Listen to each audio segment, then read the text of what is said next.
desde que a fraude foi descoberta, que tudo foi mostrado, e os passos de devolver o dinheiro aos beneficiários que foram lesados, que foram roubados por uma quadrilha que tirou dinheiro do INSS. A gente já falou com o senhor algumas vezes, mas que bom recebê-lo aqui no estúdio, presidente do INSS, Gilberto Valler. Bom dia, obrigada pela disponibilidade de estar aqui conosco hoje. Bom dia, Andressa, bom dia, Giane, bom dia, Matheus, bom dia, ouvintes. Um prazer enorme estar aqui presencialmente hoje no estúdio de vocês. Não, já falamos com o senhor algumas vezes sobre quais eram os planos e agora queremos saber como é que vai ser, se é mesmo a partir do dia 24 a devolução desse dinheiro para as pessoas e como é que vai funcionar na prática.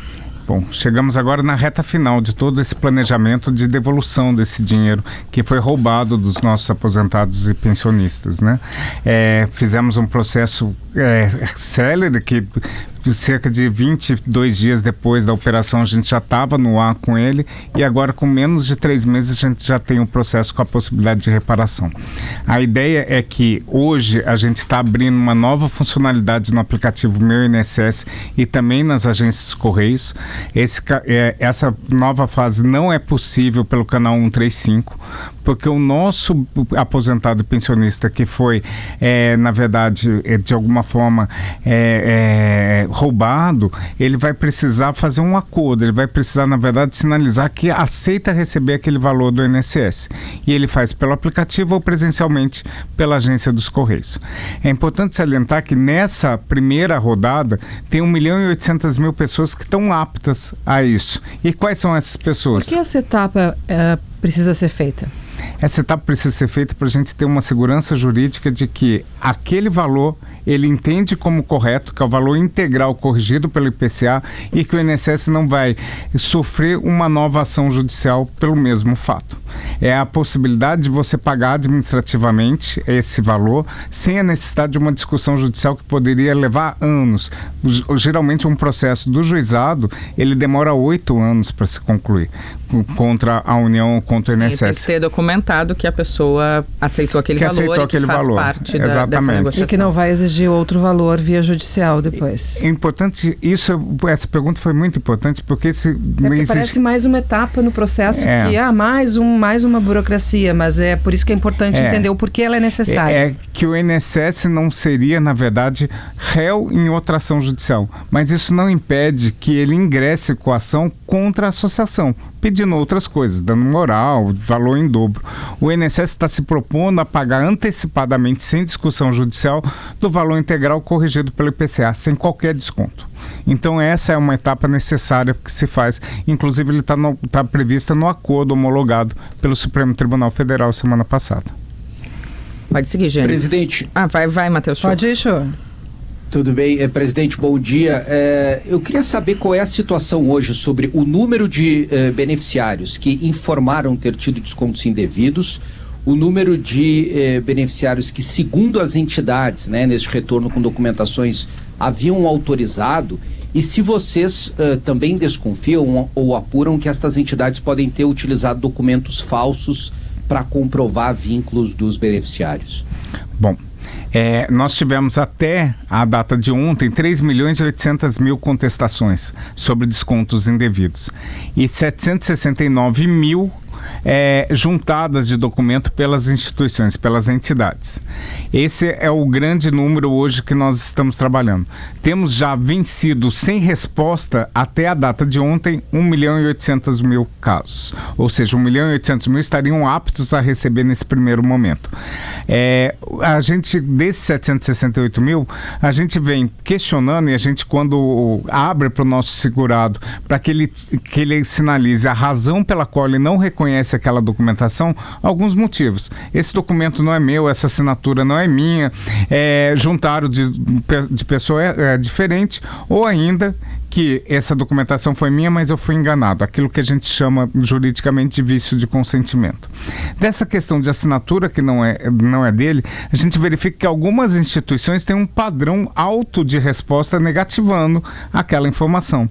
E quando a gente vai ver aquela situação, aparentemente essas instituições compraram um software de falsificação de assinatura. Um software que faz o mesmo padrão de assinatura para todos. Uma assinatura com letra de mão, lá para quem estudou antigamente, antigamente, que ainda fazia a letra de mão, e com nome por extenso, com o nome do meio abreviado. É o mesmo padrão de falsificação. Então a gente já encaminhou para a Controladoria Geral da União, já combinou de mandar para o Ministério Público Federal, porque isso é crime. E essas instituições que cometeram o primeiro crime e cometem o segundo, demonstram a má-fé dela. E nesses casos, a gente vai voltar à mesa com o Ministério Público Federal e Defensoria Pública da União com a proposta do pagamento para essas pessoas que foram, por exemplo, lesadas. A gente tem outros padrões também de erro. A autorização que não foi feita por escrito, a autorização que foi gravada à voz. Isso não era previsto na instrução normativa. Se a pessoa tem autorização via voz, esse documento não é válido para comprovar. Então, essa pessoa tem o direito de ressarcimento. A gente vem pegando padrões de falsificação para poder não só pagar, mas também para punir, para responsabilizar essas pessoas. Recebemos, desculpa, Andressa, nós recebemos esses casos aqui de ouvintes que nos relataram isso. Essa assinatura não é da minha mãe, não era da minha mãe, inclusive no caso de um ouvinte que me lembro bem que a mãe já tinha falecido. Essas pessoas elas estão nesse grupo já para receber agora, ou ainda tem uma contestação? Não, ainda tem. O que acontece? Agora, quem vai receber é aqueles casos que não tiveram qualquer tipo de resposta das entidades, que até ontem eram 1.860.000 pessoas. Esse grupo que teve uma resposta, a gente está fazendo uma auditoria por amostragem para verificar se é casos de fraude ou não. A gente está separando por grupos, para uma decisão ser em grupos. Então, aqueles casos, por exemplo, que foram compras de software, que a gente encaminhou para a Controladoria Geral da União, que está encaminhando para o Ministério Público Federal, a gente tem que ter uma decisão para todos aqueles que tiveram o seu documento falsificado. Aquilo não é dele. Então, uma decisão coletiva, mas não nesse momento, no momento a posteriori. Eu quero entender do senhor, porque teve a investigação, algumas pessoas foram afastadas, punidas, exoneradas, enfim. Mas é possível dizer que a quadrilha saiu de dentro do INSS, que não tem mais chance disso acontecer de novo, porque era algo que estava incrustado ali, né? Aconteceu com muita gente fechando os olhos, fazendo de conta que não viu ou participando. Na verdade, quando surge a Operação Sem Desconto, a Polícia Federal e a Controladoria Geral da União faz uma ampla investigação, e essa investigação ainda continua, por isso a gente não pode falar que é 100% certeza de que as pessoas foram afastadas, mas o que eu posso garantir é que todo mundo que tenha tido ou que estivessem com alguma suspeita ou alguma participação omissiva, mesmo que não ativa, porque a gente infelizmente viu dinheiro na conta de parentes de servidores, mala de dinheiro, carros com valor incompatível com a sua renda, mas mesmo aquele que seja simplesmente omissão, nós preferimos por cautela afastá-lo dos cargos, afastar da sua atividade. O senhor tem um número? Quantas pessoas foram afastadas?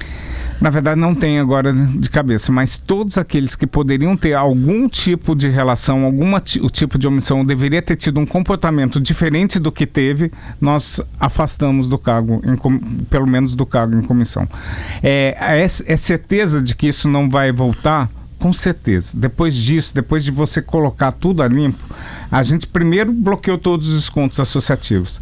E agora veio uma lição. E a gente assinou, inclusive, no acordo homologado pelo Supremo Tribunal Federal, que se algum dia voltar o desconto associativo, alguns modos de precaução para poder evitar isso. E um dos casos mais graves que eu vejo é você colocar na mesa com o INSS, você, na verdade, assinar um contrato com uma empresa fantasma, com uma associação fantasma que não prestava qualquer tipo de serviço para o seu associado.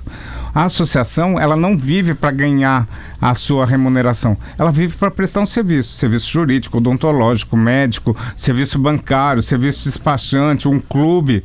Ela não prestava nada. Como é que alguém pode ter 300 mil associados e funcionar num quartinho de 30 metros quadrados com um único empregado? Como é que você fecha os olhos para isso? Como é que você fecha os olhos que trabalhadores rurais estavam se filiando a associações que eram bancárias, que não tinha nada a ver com o seu dia a dia? Isso é grave. E isso, na verdade, serve para que, se algum dia voltar o desconto associativo, outras regras sejam feitas. Não seria de não voltar mais? Tem chance de não voltar. Não voltar mais. E se por acaso a associação prestar efetivamente um serviço que vale, ela cobra lá no boleto e a pessoa opta por pagar ou não separadamente, sem desconto na aposentadoria. A grande questão é que o desconto associativo, a previsão de desconto associativo está prevista na lei desde 91. E o Congresso agora tem mais de 40 projetos para poder retirar essa possibilidade de desconto associativo na lei. É um amplo debate que a gente precisa ainda verificar o que o Congresso vai se manifestar, como que o Congresso vai se manifestar. Se ele falar que isso não é possível, mas fazer o desconto, não ocorrerá mais. Se falar que tem que se fazer o desconto associativo, e for essa a ideia, a gente precisa ter regras maiores. É bom dizer para o Congresso que às vezes muitas vezes está envolto no seu próprio umbigo, né, Matheus Chu, aí em Brasília, nos seus temas que tem o interesse pessoal dos deputados que se deem conta disso. Essa é uma medida que pode diminuir o risco de fraude, pelo menos desse tipo, né, porque as fraudes estão sempre surgindo aí de outra forma. Mas eu quero saber do senhor um pouquinho mais sobre esse atendimento. O senhor falou, não é pelo telefone, não é pelo 135, é pelo aplicativo e direto nos Correios. O INSS não procura as pessoas nesse momento, porque o golpe do golpe está aí, né? Exatamente. O INSS não manda mensagem, não manda SMS, não manda WhatsApp, não manda e-mail, não liga para ninguém, nem vai à sua casa. Na verdade, você tem que ir atrás ou pelo aplicativo Meu INSS ou ainda presencialmente numa agência dos Correios. O que a gente tem programado para fazer? A partir do dia 4 de agosto, a gente vai utilizar na região norte os Prev-Bacos, que nós temos bacos para fazer atendimento à população e a gente está fazendo, na verdade, a possibilidade da contestação desse valor ser feito pelo Prev-Baco. Então, uma forma da gente conseguir alcançar pessoas que têm mais dificuldade para chegar a uma agência dos Correios ou utilizar a tecnologia. Para esse tipo de procedimento, inclusive, a gente fez uma previsão de atendimento diferenciado. A gente já solicita antes para as pessoas que tiveram desconto naquela região, as instituições para que juntem a documentação. O nosso segurado, agendando, indo no Baco, ele verifica os documentos que foram juntados e não concordando, ele ali mesmo já assina a autorização para receber aquele valor. Presidente, primeiro, voltando no tema da possibilidade de vetar os descontos em folha, eu queria saber do senhor qual é o posicionamento do governo sobre esses projetos que tramitam no Congresso para proibir os descontos associativos. Porque eu sei que há algumas divergências dentro do governo sobre proibir ou não. E um segundo ponto, depois eu gostaria que o senhor nos trouxesse um balanço de como tem sido a participação dos Correios no atendimento aos aposentados e pensionistas. Destas 3.800.000 contestações, quantas foram feitas presencialmente nos Correios? Bom, Matheus, só para poder esclarecer, como você mesmo falou, ainda é divergente o posicionamento dentro do governo da necessidade ou não de fazer esses descontos via folha. Se de um lado fala o INSS está pagando por uma coisa que ele não tem participação, porque ele não faz parte dessa relação privada, associação e associado, por outro lado, o direito associativo é um direito previsto na Constituição e é importante para que determinadas categorias de aposentados e pensionistas e trabalhadores tenham uma representação forte para poder discutir com o próprio governo melhorias. O que está se pensando? O que mais vale a pena para o nosso aposentado e pensionista? Eu vou dar um exemplo meu, como servidor público, como procurador federal. Eu sou associado de uma associação e é descontado em folha. Provavelmente, se viesse em boleto, eu pagaria esqueceria o outro mês, porque é uma coisa que eu não tenho relação diária. Não é igual minha conta de luz, se eu não pagar, alguém corta ou vem um aviso. Então isso tem que ser pensado, isso tem que ser sobrepesado para verificar qual o risco que vale a pena. O que não vale a pena é aquela instituição de desconto associativo sem qualquer regra, sem qualquer limite. Você passar para bandidos essa possibilidade de fazer desconto em folha de aposentado e pensionista. Quanto à questão da participação dos Correios, ela corresponde hoje a cerca de 25% dos nossos requerimentos. É importante a participação dos Correios, primeiro pela sua capilaridade, mais de 5.200 agências de Correios, e principalmente para o nosso aposentado e pensionista se sentir acolhido. Saiba que desses 20 a 25%, acho que está 22% dos requerimentos via Correios, tem um grande número que não aparece, que é quase o dobro das pessoas que não tiveram qualquer desconto associativo. Já foram avisados que não tem desconto associativo, muitos já consultaram no meu INSS, mas eles querem ouvir de alguém, eles querem um papel para informar que não teve qualquer desconto, que é o atendimento humanizado, que a gente precisa voltar no INSS. A gente precisa, na verdade, esse olho no olho. A gente precisa saber, muitas vezes a pessoa procura o atendimento, não é para ter o serviço, é para ter a certeza daquele serviço, é para poder se sentir mais acolhido pelo Estado brasileiro.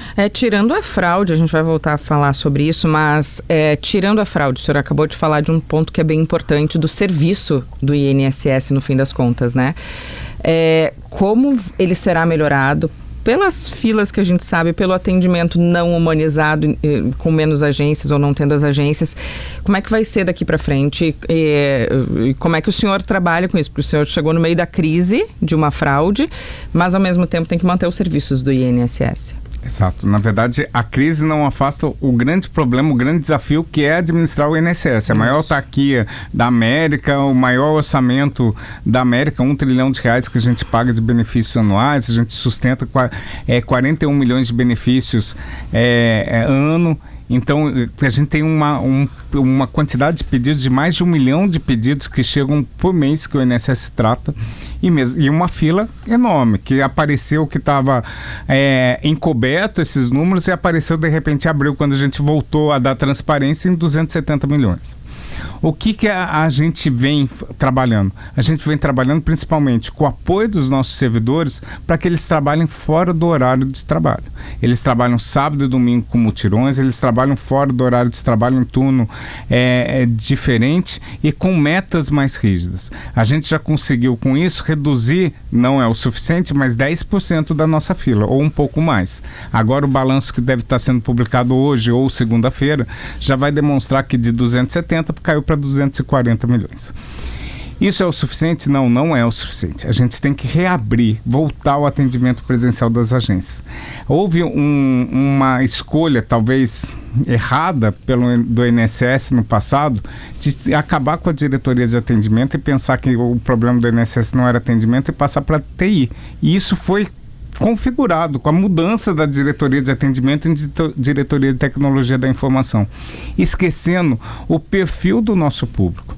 O nosso público não é um garoto de 18 anos que já nasce na internet, que quer fazer tudo pelo WhatsApp, que não quer o contato humano, que não quer ir na fila. É o contrário. É aquele que precisa, na verdade, que acredita na palavra do outro. Ele quer um papel. A gente tinha um problema que a gente não estava podendo comprar impressora e scanner. E isso é o que a gente não comprava há anos. Como que o INSS, que trabalha com esse público, que precisa do papel, com o número do protocolo, saber o que está faltando para ele, saber o quanto ele vai ganhar, você não tem contratação de impressora e scanner?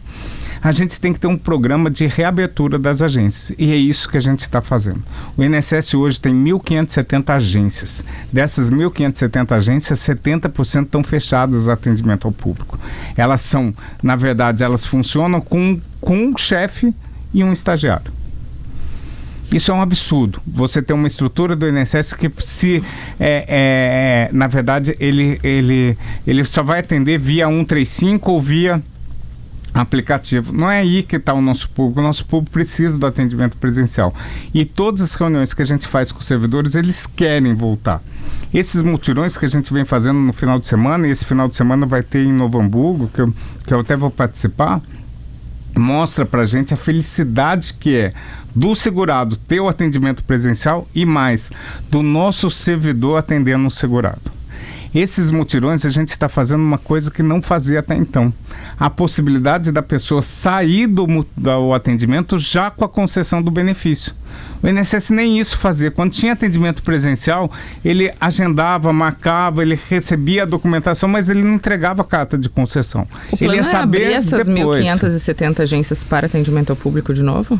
A ideia é reabrir essas 1.570 agências. A gente está fazendo uma programação até o ano que vem, reabrir essas 1.570 agências. A gente São 70% delas que estão fechadas. 70% As outras estão abertas. Estão abertas. E o grande problema do INSS é esse.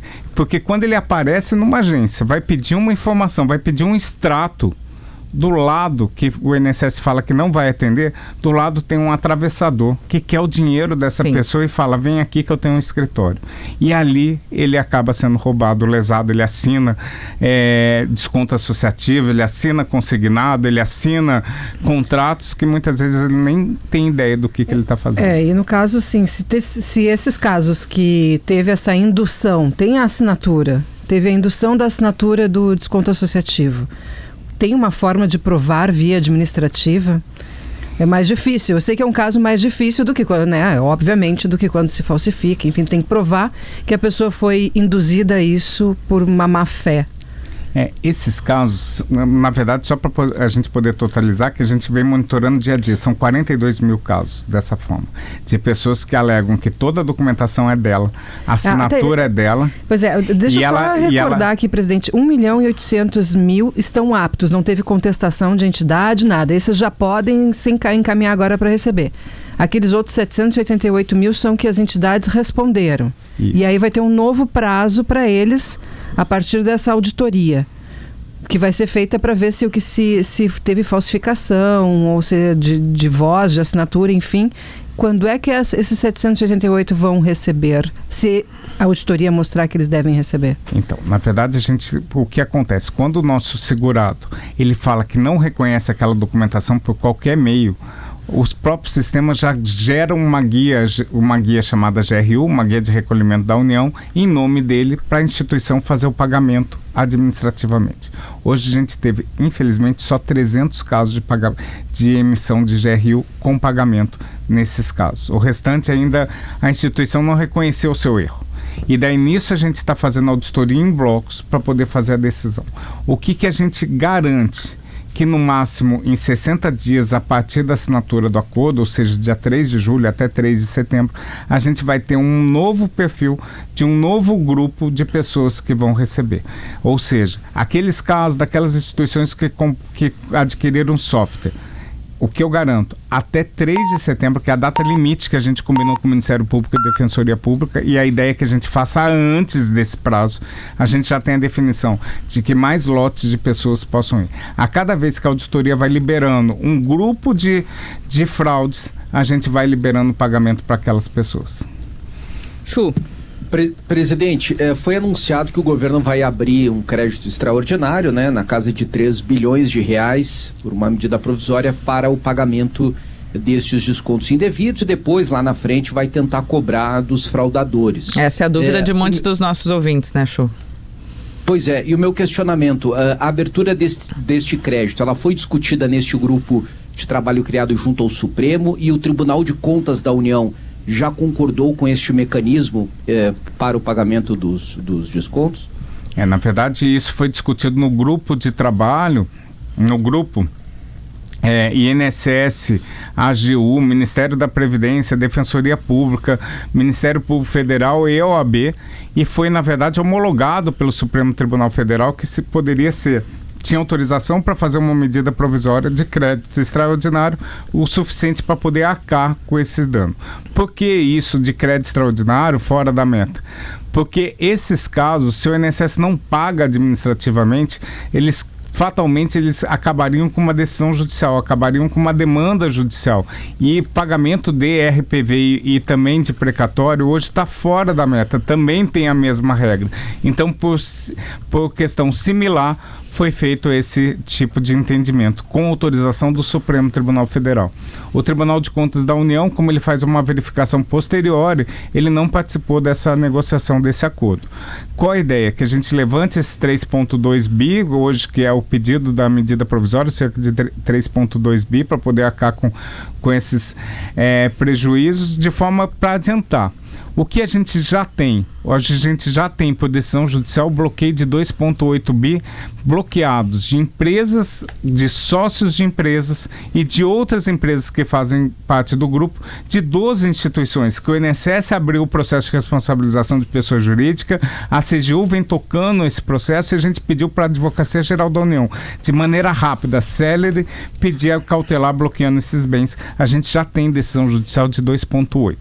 A cada fatia desses casos que a gente vem detectando fraude, a gente vai encaminhando para a Controladoria Geral da União, encaminhando para a Advocacia Geral da União, também para pedir bloqueio de bens dessas instituições que utilizaram software, que utilizaram gravação de voz, que entregaram o documento de outra pessoa, para também fazer o mesmo procedimento, para que a gente venha que o governo seja totalmente ressarcido desse valor, para que não seja o bolso do nosso contribuinte que venha arcar com esse prejuízo.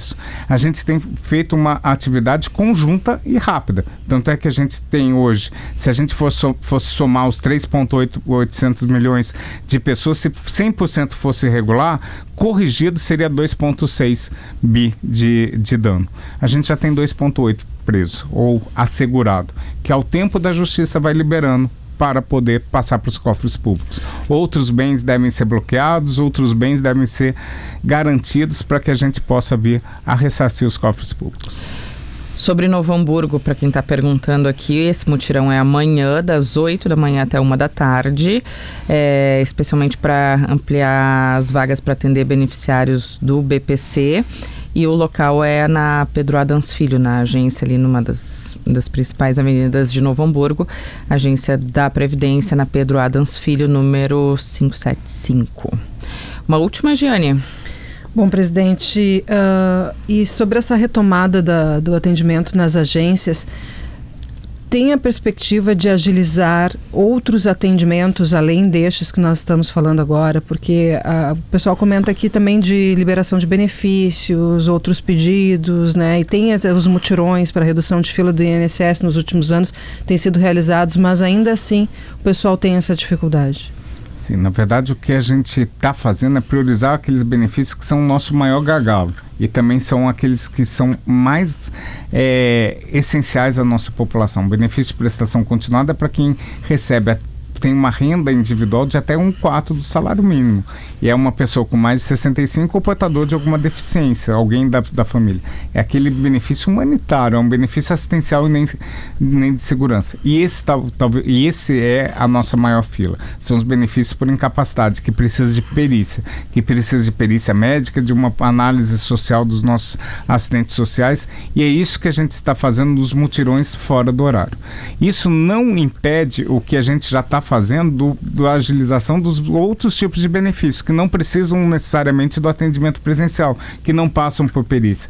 Casos como benefício por idade, por tempo de contribuição, benefícios de pensão por morte, auxílio reclusão, esses casos eu não preciso de perícia, então eu não preciso abrir as agências no final de semana para que as pessoas procurem. Eu já tenho a documentação, já tenho as exigências que são necessárias. E por isso que os mutirões aos finais de semana e também fora do horário, que a gente abre as agências, que a gente recebe as pessoas, são geralmente para BPC, por causa da incapacidade, ou benefícios por incapacidade propriamente dito, como auxílio-doença ou aposentadoria por invalidez. O senhor falou em reabertura até o fim do ano que vem? Até o fim do ano que vem a gente quer que as 1.570 agências estejam abertas, se a gente não conseguir inaugurar outras. Perfeito. Eu agradeço, presidente do INSS, Gilberto Valer, por estar conosco aqui no estúdio. Sabemos que o senhor tem compromisso logo na sequência. Muito obrigado e um bom dia para o senhor. Eu que agradeço a oportunidade e obrigado por abrir esse espaço, a gente está sempre à disposição.